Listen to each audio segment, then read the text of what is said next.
Shahdara double murder case पर बयानबाजी तेज हो गई है, जिसमें आम आदमी पार्टी ने केंद्र सरकार को घेर लिया है। आपने दिल्ली की कानून व्यवस्था को ढीला बताते हुए कहा है कि स्थिति बिगड़ती जा रही है और बीजेपी की सरकार लॉ एंड ऑर्डर संभालने में नाकाम है। दिवाली के मौके पर एक ही परिवार की खुशी मातम में बदल गई है, जब दो लोगों की सरेआम हत्या कर दी गई। आप मंत्री सौरभ भारद्वाज ने कहा है कि बीजेपी की लचर कानून व्यवस्था के कारण यह घटना घटी है। उन्होंने कहा है कि बीजेपी के नकारेपन के कारण ठप हो चुकी कानून व्यवस्था के कारण कल रात दिवाली मना रहे दो लोगों की सरेआम हत्या कर दी गई।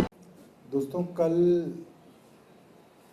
देश में दिवाली का त्यौहार मनाया जा रहा था और कल शाम को जब एक परिवार अपने घर के सामने शाहदरा इलाके के अंदर दिवाली मना रहा था, उस वक्त कुछ लोग हथियारों के साथ आते हैं और खुल्लम खुल्ला लोगों के सामने दो लोगों पे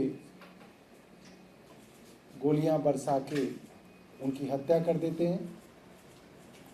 एक आदमी जिनकी हत्या हुई, उनको बचाने के लिए उनका भतीजा जो बाहर दिवाली में ही उनके साथ था, उनको बचाने की कोशिश करता है, उसको भी गोली मार के उसकी भी हत्या कर दी जाती है। एक और बच्चा जो है 10 साल का, उसकी हालत भी गंभीर बताई जा रही है, उसको भी गोली लगी है। ऐसे में पिछले कुछ महीनों से दिल्ली के हालात कानून व्यवस्था के लिहाज से इस तरीके से खराब हुए हैं कि दिल्ली के अंदर 60-60 राउंड गोलियां चल जाती हैं, दिल्ली के अंदर बॉम्ब ब्लास्ट हो रहे हैं, दिल्ली के अंदर शोरूम्स के अंदर घुस के फिरौती, एक्सटॉर्शन, रंगदारी, प्रोटेक्शन मनी मांगा जा रहा है। 20-20, 22-22 गोलियां कारों के शोरूम में चल रही हैं, होटलों के मालिकों के ऊपर गोलियां चल रही हैं, मिठाई की दुकान के अंदर घुस के 2 करोड़ रुपए मांगे जा रहे हैं, गोलियां चलाई जा रही हैं। ऐसा माहौल देश की राजधानी दिल्ली में कहीं नहीं था।